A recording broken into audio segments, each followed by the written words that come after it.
Hi, welcome to physical education online class. आज की इस क्लास में हम क्लास 11th का चैप्टर 3 शुरू करेंगे और इस चैप्टर का नाम है physical fitness, wellness and lifestyle. इस चैप्टर में हमारे पास 3 टॉपिक्स हैं और वो टॉपिक्स कुछ इस तरह से हैं। First topic is meaning and importance of physical fitness, wellness and lifestyle. Second topic is components of physical fitness and third topic is components of health related fitness. तो आइए शुरू करते हैं सबसे पहले टॉपिक के साथ। सबसे पहला टॉपिक जो है हमारे पास उसका नाम है meaning and importance of physical fitness, wellness and lifestyle. तो इस टॉपिक में हम इन तीनों टर्म्स का मतलब और इनकी इंपॉर्टेंस को समझेंगे।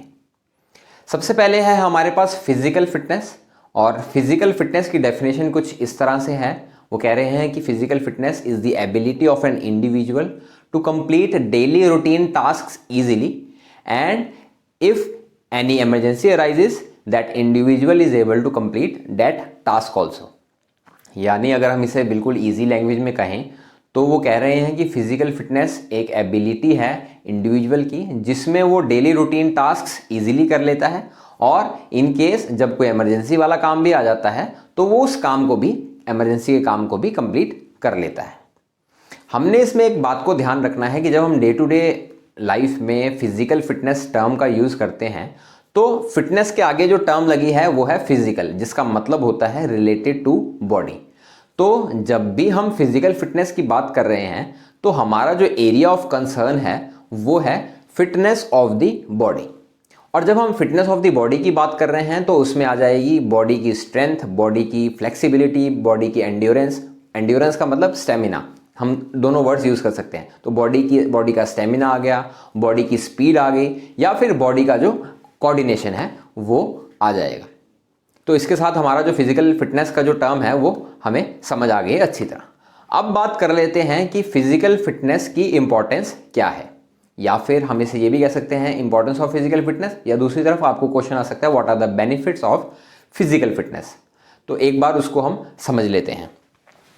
आपकी स्क्रीन पर जो है वो आ रहे हैं इंपॉर्टेंस ऑफ फिजिकल फिटनेस। तो सबसे पहले से हम शुरू करते हैं। It is saying for strong muscular and skeletal system. तो हमने बात की है कि फिजिकल फिटनेस में हमारा जो एरिया ऑफ कंसर्न है वो बॉडी है, तो उससे होगा क्या, जो हमारे मस्कुलर सिस्टम और स्केलेटल सिस्टम है वो स्ट्रॉन्ग हो जाएगा। Second is to live a healthy and long life. जब हम फिजिकल फिटनेस करेंगे तो हमारी जो हेल्थ है वो अच्छी रहेगी, जिससे हम एक लंबी ज़िंदगी और एक अच्छी ज़िंदगी जी सकते हैं। Third point is to increase the energy, strength and capacity. Physical fitness से हम ज़्यादा एनर्जेटिक फील करते हैं। और हमारे पास फोर्थ पॉइंट है to keep extra fat away from the body. कुछ एक पॉइंट्स इसमें ऐसे हैं जिन्हें एक्सप्लेन करने की ज़रूरत नहीं है, तो उनको मैं एक्सप्लेन नहीं करूँगा। Fifth point is to increase the memory and recall capacity of mind. अब आप कहेंगे कि जब आपने सर कहा था कि फिजिकल फिटनेस में हमारा एरिया ऑफ कंसर्न बॉडी रहेगी, तो ये जो है साइकोलॉजिकल एस्पेक्ट आ गया फिजिकल फिटनेस में। मैं इस बात को आपको बताना चाहता हूं कि जब हम अपनी बॉडी के ऊपर वर्क करते हैं तो, या फिर जब हम फिजिकल फिटनेस करते हैं तो उसका जो इफेक्ट है हमारी बॉडी पे तो पड़ता ही है, उसके साथ साथ उसका पॉजिटिव इफेक्ट हमारे माइंड पर भी पड़ता है। तो वो जो माइंड पर हमारे पॉजिटिव इफेक्ट पड़ रहा है फिजिकल फिटनेस का, तो वो एक ये है कि it increases the memory and recall capacity of the mind. जो हमारी याददाश्त है वो स्ट्रांग होती है।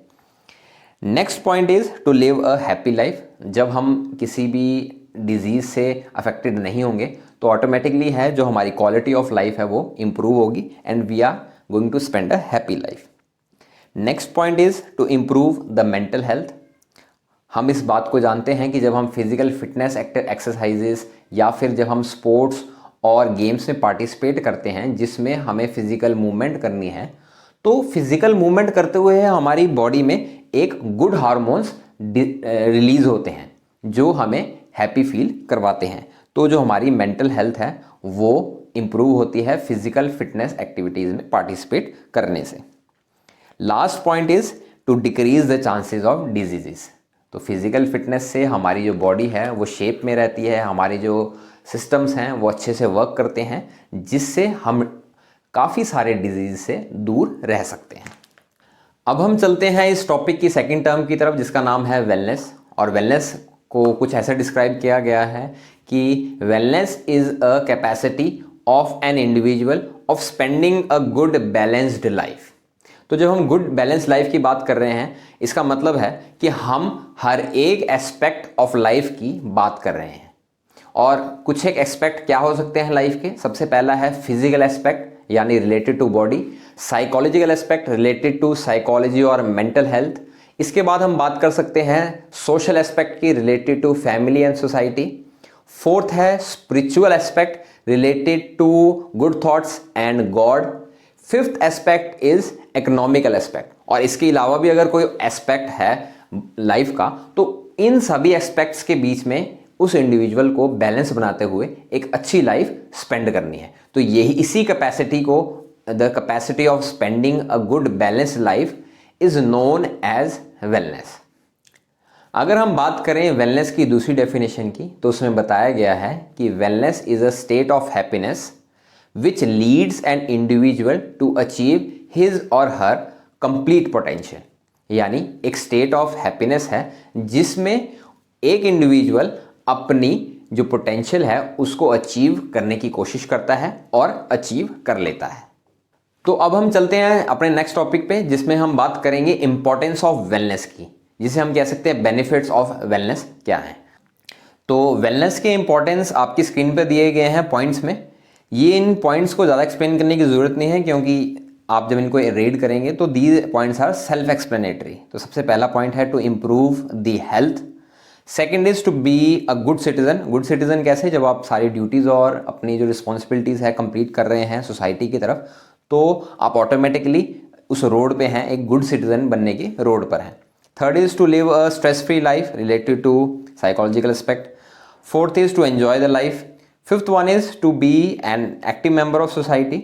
Sixth one to live a high quality life. जब आप सारे एस्पेक्ट्स पे वर्क कर रहे हो, हर एक चीज़ पर आप ध्यान दे रहे हो लाइफ के, उनके बीच में बैलेंस बना के चल रहे हो, तो ऑटोमेटिकली जो है आपकी जो क्वालिटी ऑफ लाइफ है वो इम्प्रूव हो रही है और वो बहुत अच्छी हो रही है। और लास्ट है to achieve the maximum growth and development. तो ये तो ही बात वेलनेस की। अब हम चलते हैं नेक्स्ट टर्म पर, जिसका नाम है लाइफस्टाइल। तो लाइफस्टाइल के बारे में कहा गया है कि lifestyle is a way of living which reflects the attitudes and values of an individual। यानी लाइफस्टाइल एक जीने का तरीका है जिससे हमें उस इंडिविजुअल के वैल्यूज़ और एटीट्यूड्स के बारे में पता चलता है। अब जब भी हम बात करते हैं लाइफस्टाइल की, हम पढ़ते हैं और हम देखते भी हैं कि एक्टिव लाइफस्टाइल, पॉजिटिव लाइफस्टाइल और हेल्दी लाइफस्टाइल की बात होती है। तो ये एक्टिव लाइफस्टाइल क्या है या फिर हेल्दी लाइफस्टाइल क्या है, तो इसको हम थोड़ा सा इसको समझ लेते हैं। हेल्दी लाइफस्टाइल की जब भी हम बात करते हैं तो उसमें दो तीन चीज़ों का हमेशा जो है जिक्र रहता है। सबसे पहली तो चीज़ है वो है प्रॉपर एक्सरसाइज, या फिर हम जिसे रेगुलर एक्सरसाइज कह सकते हैं। सेकंड इज़ बैलेंस्ड डाइट, यानी कि जो हमारा जो न्यूट्रिशन है उस पर हमें ध्यान देना है। और थर्ड है रेस्ट एंड रिलैक्सेशन। अगर हम इतना काम कर रहे हैं तो हमने प्रॉपर स्लीप लेनी है और प्रॉपर रेस्ट लेना है।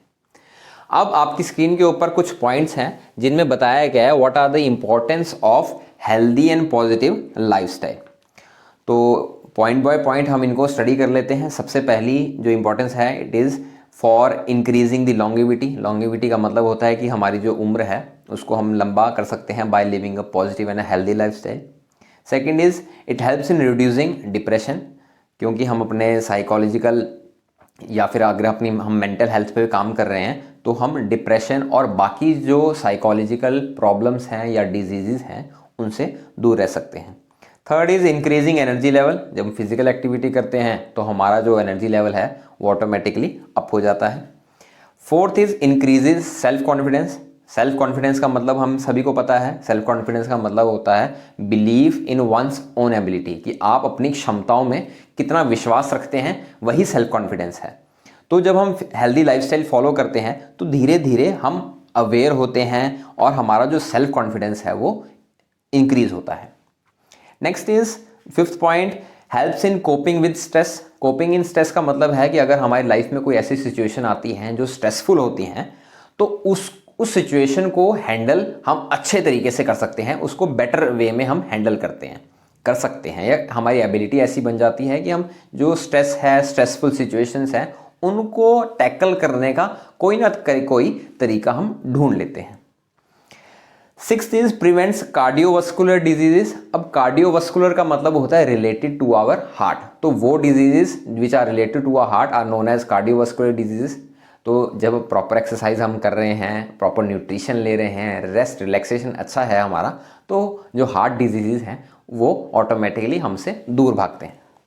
सेवंथ पॉइंट है increases in the level of physical fitness. Exercise, regular exercise से ऑटोमेटिकली हमारा जो पॉजिटिव इम्पैक्ट पड़ेगा हमारी फिजिकल फिटनेस पर। और लास्ट पॉइंट है इम्प्रूव्स पोस्चर। पोस्चर का मतलब होता है पोजीशन ऑफ अ बॉडी, और चाहे हम पोजीशन बात करें स्टैंडिंग पोजीशन की, स्टैंडिंग पोस्चर की, सिटिंग पोस्चर, लाइंग पोस्चर, तो अगर हम एक एक्टिव लाइफस्टाइल स्पेंड कर रहे हैं और प्रॉपर फिजिकल एक्सरसाइज कर रहे हैं तो उससे क्या हो रहा है, हमारे जो मसल्स हैं वो टोन्ड रहते हैं, और जब मसल्स हमारे टोन्ड हैं, स्ट्रॉन्ग है, तो हमारा पोस्चर जो है वो हमेशा अच्छा रहता है। तो ये थी हमारी फर्स्ट टॉपिक में जितने हमारे चीज़ें थी हमने उनको स्टडी कर लिया है। अब हम चलते हैं अपने सेकंड टॉपिक की तरफ, और सेकंड टॉपिक का नाम है कंपोनेंट्स ऑफ फिजिकल फिटनेस। तो हमारे पास फिजिकल फिटनेस के 5 कंपोनेंट्स हैं जिनके नाम बहुत कॉमन है और इनके बारे में आप सभी ने सुना होगा। हमारे पास जो 5 कंपोनेंट्स हैं उनके नाम हैं strength, speed, endurance, flexibility and coordinative abilities. तो एक एक करके हम इन 5 कंपोनेंट्स को समझने की कोशिश करेंगे। सबसे पहला जो हमारे पास कंपोनेंट है दैट इज स्ट्रेंथ। स्ट्रेंथ का मतलब बताया गया है कि ability of an individual to overcome resistance. तो वो रेजिस्टेंस किसी भी तरह की हो सकती है, जैसे अगर हम किसी बॉल को किक कर रहे हैं दैट इज ऑल्सो रेजिस्टेंस। अगर हम कोई चीज़ या फिर नोटबुक लिफ्ट करके इधर से इधर रख रहे हैं, किसी वाटर बकेट को लिफ्ट कर रहे हैं, that is everything we are talking about is resistance. तो उस रेजिस्टेंस को ओवरकम करना ही स्ट्रेंथ है। जब भी हम स्ट्रेंथ की बात करते हैं तो हमारे दिमाग में एक रिलेशन बनना चाहिए मसल्स का, क्योंकि हमारी बॉडी में मसल्स ही हैं जो स्ट्रेंथ को अप्लाई करती हैं या फिर जो फोर्स अप्लाई करती हैं। तो अब स्ट्रेंथ को 2 कैटेगरीज में डिवाइड किया गया है, और वो कैटेगरीज हैं डायनेमिक स्ट्रेंथ और स्टैटिक स्ट्रेंथ। डायनेमिक स्ट्रेंथ का मतलब है कि उस तरह की स्ट्रेंथ जिसमें मसल्स की शॉर्टनिंग और लेंथनिंग होती है, और जिस स्ट्रेंथ को अप्लाई करते हुए हमें मूवमेंट दिखती है bye naked eyes. For example, जैसे अगर आपके हाथ में डंबल है जो जिम में रहता है और उसको आप क्या बोलते हैं आर्म कर्ल लगा रहे हैं, तो उसमें क्या है आपकी जो बाइसेप मसल है, जब आपने डंबल को पास लेके आए तो जो बाइसेप मसल है वो उस मसल की शॉर्टनिंग हुई, और जब आप इसको आपने बिल्कुल सीधा किया, अपने आर्म को एक्सटेंड किया, तो जो बाइसेप मसल है उसकी लेंथनिंग हुई। जब पास लाए तो शॉर्टनिंग हुई और दूर किया तो लेंथनिंग हुई।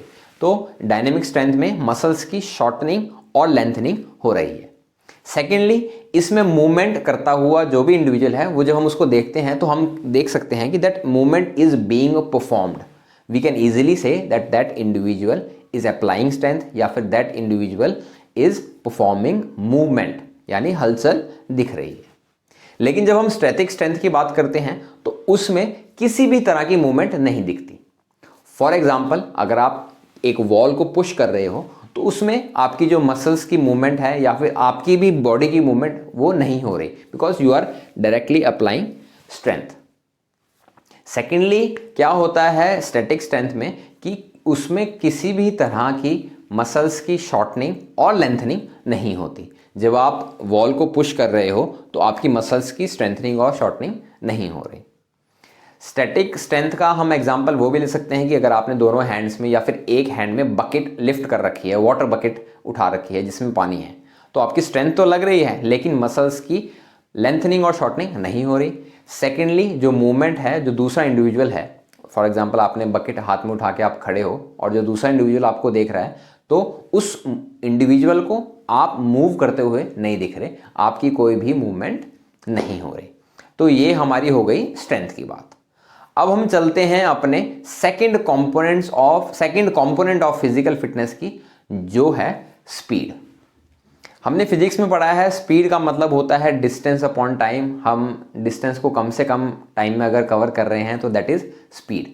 लेकिन जब हम स्पोर्ट्स और गेम्स में बात करते हैं या फिजिकल एजुकेशन में बात करते हैं तो उसमें स्पीड का मतलब होता है रेट ऑफ परफॉर्मिंग मूवमेंट। हम किसी भी मूवमेंट को परफॉर्म करने का जो हमारा रेट है that is known as speed. तो चाहे वो हम रनिंग करते हुए हमारा जो लेग एक्शन है उसकी मूवमेंट है या आर्म एक्शन की मूवमेंट है, या अगर हम स्किपिंग कर रहे हैं तो हमारे हैंड्स और फीट की मूवमेंट है, और अगर हम लिख भी रहे हैं तो that is the movement of our fingers या हैंड। तो स्पीड का मतलब है the rate of performing movements quickly, और अगर हम इसको क्विकली कर रहे हैं तो दैट इज़ हाई स्पीड। अब हम चलते हैं third component of physical fitness, that is endurance. Endurance को हम नॉर्मल लैंग्वेज में स्टेमिना भी कह देते हैं, और एंड्योरेंस का मतलब है कि to perform any work for longer duration under the condition of fatigue. हम किसी भी काम को लंबे समय तक कर रहे हैं, और under the condition of fatigue का मतलब है कि हम थकान की स्थिति में कर रहे हैं। हम उस काम को करते हुए थक रहे हैं, लेकिन फिर भी हम उस काम को जो परफॉर्म कर रहे हैं उसको हम लगातार परफॉर्म करते जा रहे हैं in spite of being getting tired. तो ये हमारी हो गई एंड्योरेंस की बात। फोर्थ कंपोनेंट पर चलते हैं। फोर्थ कंपोनेंट है फ्लेक्सिबिलिटी। फ्लेक्सिबिलिटी के बारे में भी आप सभी को पता ही है। फ्लेक्सिबिलिटी का मतलब होता है range of motion of joints, कि आपके जो जॉइंट्स हैं, फॉर एग्जांपल अगर हम हिप जॉइंट की बात करें तो दोनों लेग्स हैं, तो उसका रेंज ऑफ मोशन क्या है, आप उसको कितना स्ट्रेच कर सकते हो, दैट इज फ्लेक्सिबिलिटी। तो फ्लेक्सिबिलिटी के दो सब कैटेगरीज हैं, यानी फ्लेक्सिबिलिटी भी दो तरह की है। एक है पैसिव फ्लेक्सिबिलिटी और दूसरी है एक्टिव फ्लेक्सिबिलिटी। पैसिव फ्लेक्सिबिलिटी का मतलब है कि आप मूवमेंट जो परफॉर्म कर रहे हो, that movement is being performed with the help of somebody external, या फिर it is being performed with external help. या तो वो कोई आपका पार्टनर है जो आपकी हेल्प कर रहा है, या कोई आपने ऐसी मशीन या कोई ऐसा एपरेटस यूज़ कर रहे हो जो आपको फ्लेक्सिबल या फिर जो आपको मूवमेंट परफॉर्म करने में हेल्प कर रहा है। फॉर एग्जाम्पल, आप एक योगा मैट के ऊपर बैठे हो अपनी दोनों लेग स्ट्रेट करके, और जब आप फॉरवर्ड बेंडिंग कर रहे हो तो आप अपने फोरहेड को अपने नी को टच करने की कोशिश कर रहे हो। लेकिन जब आप खुद परफॉर्म कर रहे हो इस चीज़ को, तो आप जो अपना फोरहेड है उसको नी को टच नहीं कर पा रहे हो। आप अपने फ्रेंड को बोलते हो कि मुझे पीछे से हल्का सा पुश करें ताकि जो मेरा जो फोरहेड है वो नी को लग जाए, और जब वो ऐसा करता है तो आप उस मूवमेंट को कर पाते हो। So this is known as passive flexibility. The movement which is performed with external help is known as passive flexibility. और active flexibility जिसका second type है, it is completely opposite to the passive flexibility. Active flexibility में क्या हो रहा है कि आप movement खुद अपने आप कर रहे हो और किसी भी तरह की आप external help नहीं ले रहे। ये होगी हमारी flexibility। Last component of physical fitness है coordinative ability, जिसको हम नॉर्मल लैंग्वेज में न्यूरोमस्कुलर कोऑर्डिनेशन भी कह देते हैं। तो neuromuscular coordination central nervous system की क्वालिटी है। न्यूरोमस्कुलर कोऑर्डिनेशन में दो वर्ड हैं, न्यूरोमस्कुलर, न्यूरो और मस्कुलर। तो neuro is related to nervous system and muscular is related to our muscular system. तो होता क्या है हमारी बॉडी में, हमारी बॉडी में जो ब्रेन है वो कमांड देता है हमारे मसल्स को मूव करने की या फिर एक्ट करने की। हमारे ब्रेन ने कमांड दी और नर्व्स के थ्रू वो कमांड हमारे मसल्स तक पहुंची। अब जैसे ही वो कमांड हमारे मसल्स को मिलती है तो हमारे जो मसल्स हैं वो मूवमेंट परफॉर्म करते हैं। लेकिन इस न्यूरो और मस्कुलर सिस्टम में कोऑर्डिनेशन होना बहुत ज़रूरी है। अगर ये कोऑर्डिनेशन अच्छा है तो हम मुश्किल जो मूवमेंट्स हैं उनको भी ईजिली परफॉर्म कर सकते हैं। जैसे अगर हम मुश्किल मूवमेंट्स की बात करें, जैसे हम इजी स्टार्ट करते हैं इजी टू सिंपल से, तो एक स्किपिंग है। If we are doing skipping तो we require good neuromuscular coordination. और अगर हम इसको न्यूरोमस्कुलर को और एडवांस करते जाएँ तो समरसॉल्ट है या फिर और जो एक्टिविटीज़ हैं जिसमें एडवांस न्यूरोमस्कुलर कोऑर्डिनेशन चाहिए होता है वो आ जाएंगी। तो हम स्किपिंग का ही एग्जांपल लेते हैं कि आपका जो ब्रेन है, जब आप स्किपिंग करने स्टार्ट किया है तो आपका ब्रेन आपको बता रहा है कि जैसे ही रोप आपकी आंखों के सामने से निकलेगी आपको जंप करना है। लेकिन अगर आप जंप करने में स्लो हो जाते हैं आप, या फिर लेट जंप करते हैं या पहले जंप करते हैं, तो आपकी जो रोप है वो स्किप नहीं हो पाएगी। तो बेटर न्यूरोमस्कुलर कोऑर्डिनेशन से क्या होगा कि आप बिल्कुल सही टाइम पर जंप करेंगे और आप इजीली जो है वो स्किपिंग करते रहेंगे। तो ये था हमारा last component of physical fitness. हमारा जो सेकंड टॉपिक है कंपोनेंट्स ऑफ फिजिकल फिटनेस वो कंप्लीट हो गया है। अब हम चलते हैं इस चैप्टर के लास्ट टॉपिक पे, जिसका नाम है health related fitness. Health related fitness का एम है to stay away from diseases या फिर to prevent diseases and to do daily day to day works efficiently, यानी हम डिजीज से दूर रहें और जो डेली हमारे काम हैं उनको हम एफिशिएंटली परफॉर्म कर पाएँ। हमने एक बात का ध्यान रखना है कि हेल्थ रिलेटेड फिटनेस और फिजिकल फिटनेस अलग अलग हैं। मैं आपको एक एग्जांपल से समझाता हूं कि एक एथलीट है जो नेशनल और इंटरनेशनल कॉम्पिटिशन में पार्टिसिपेट करता है, तो उस एथलीट का जो फोकस है वो फिजिकल फिटनेस होगा। वो फिजिकल फिटनेस के कंपोनेंट्स को इम्प्रूव करने की कोशिश करेगा, चाहे वो स्ट्रेंथ है, स्पीड है, एंड्योरेंस है, फ्लेक्सिबिलिटी है या फिर कोऑर्डिनेशन है। तो इन सभी चीज़ों को वो इम्प्रूव करने की कोशिश करेगा। लेकिन दूसरी तरफ एक नॉर्मल इंडिविजुअल है जो कॉम्पिटिशन्स में पार्टिसिपेट नहीं करता और उसका एम यही है कि मैं जो है बीमारियों से दूर रहूं और जो मेरे डेली टास्क्स हैं उनको मैं इजीली कर सकूं। तो उस इंडिविजुअल का फोकस हेल्थ रिलेटेड फिटनेस रहेगा। हेल्थ रिलेटेड फिटनेस में हमको पता है कि हेल्थ रिलेटेड फिटनेस हमको डिजीज से दूर रखती है, हमें प्रिवेंट करती है डिजीज से, और डेली के जो काम होते हैं उनको हम अच्छे से परफॉर्म करने की हमें एबिलिटी आ जाती है या कैपेबिलिटी आ जाती है। अब जब हम कंपोनेंट्स की बात करते हैं हेल्थ रिलेटेड फिटनेस के, तो हमारे पास हेल्थ रिलेटेड फिटनेस के 5 कंपोनेंट्स हैं और वो हैं, सबसे पहला है body composition, second one is cardio respiratory endurance, third one is muscular strength, fourth is flexibility and the last one is muscular endurance. तो इन 5 कंपोनेंट्स को हम एक एक करके समझेंगे। तो सबसे पहले है हमारे पास बॉडी कॉम्पोजिशन। बॉडी कॉम्पोजिशन का मतलब है कि हमारी बॉडी या एक इंडिविजुअल की बॉडी किन चीज़ों से बनी है, या फिर एक इंडिविजुअल की body is composed of what all things. जब हम बॉडी कॉम्पोजिशन की बात कर रहे हैं तो हम बेसिकली 3 चीज़ों की बात कर रहे हैं। सबसे पहली चीज़ है हमारा फैट मास, सेकंड है bone mass and the third one is muscle mass. इन तीनों के मास को जब हम ऐड करते हैं तो आता है हमारा बॉडी वेट। तो हम या फिर हर इंडिविजुअल ने अपने बॉडी फैट को कम करने की कोशिश रखनी है। अब उसका फ़ायदा क्या है कि अगर हमारी बॉडी में फैट ज़्यादा है तो we are more prone to illness and our life will get short. तो अगर हम फैट को कंट्रोल रखेंगे तो हम एक लंबी ज़िंदगी जी सकते हैं और हम डिजीज़ से दूर रह सकते हैं। अब आपके मन में सवाल ये आ सकता है कि हम अपने बॉडी में कैसे मेजर करेंगे कि मेरी बॉडी में फ़ैट कितना है। देख के हम हालांकि कुछ बता सकते हैं कि एक इंडिविजुअल अगर बहुत ज़्यादा उसमें फ़ैट है तो वी कैन टेल, लेकिन अगर दोनों इंडिविजुअल्स लगभग सेम से ही लगते हैं तो कैसे हम बता सकते हैं कि किसकी बॉडी में ज़्यादा फैट का मास है और किस में कम।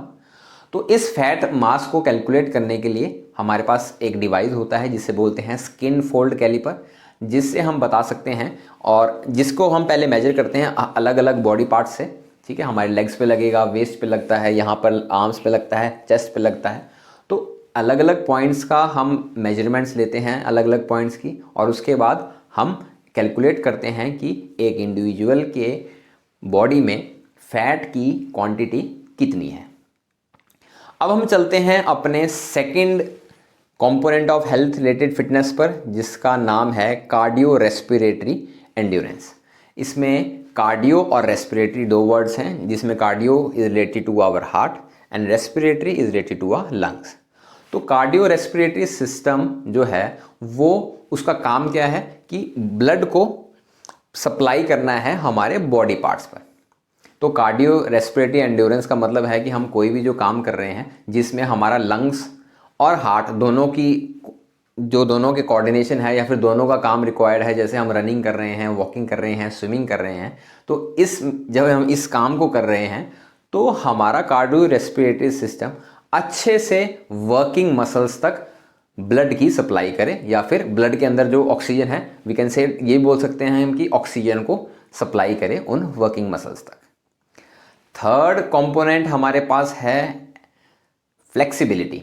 फ्लेक्सिबिलिटी का मतलब हम पिछले टॉपिक में समझ चुके हैं, जिसका मतलब है range of motion of joints. तो फ्लेक्सिबिलिटी हम कर चुके हैं। तो अब हम चलते हैं आगे, चलते हैं फोर्थ पॉइंट पर, जिसका नाम है मस्कुलर स्ट्रेंथ। मस्कुलर स्ट्रेंथ का मतलब होता है कि हमारे जो मसल्स हैं वो कितनी रेजिस्टेंस को ओवरकम कर सकते हैं। और लास्ट पॉइंट इस कंपोनेंट्स का है muscular endurance. This is the combination of strength and endurance. अब इसमें क्या हो रहा है कि आप अपने मसल से स्ट्रेंथ तो लगा रहे हैं, लेकिन that strength has to be applied for a longer duration.